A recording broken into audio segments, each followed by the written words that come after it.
সোমবার রাত 10:30 শ্যামলীর বাংলাদেশ স্পেশালাইজড হাসপাতালে চিকিৎসাধীন সাবেক রেলমন্ত্রী নুরুল ইসলাম সুজনকে গ্রেফতার করা হয়।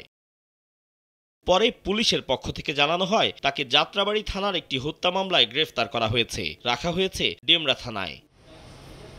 ঘণ্টাখানেক পরে বনানীর নিজ বাসা থেকে গ্রেফতার করা হয় ৭১-এর ঘাতক দালাল নির্মূল কমিটির সভাপতি শাহরিয়ার কবিরকে।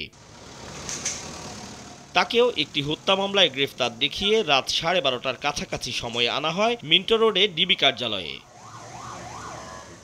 এদিকে রাত 11টার কিছু আগে ময়মনসিংহ থেকে আটক হওয়া সাংবাদিক শ্যামল দত্ত এবং মোজাম্মেল বাবুকে আনা হয় ডিবি কার্যালয়ে। স্থানীয় জনগণ ময়মনসিংহের ধোবাউড়া সীমান্তের কাছাকাছি এলাকা থেকে তাদের আটক করে ধোবাউড়া থানায় সোপর্দ করেছিল।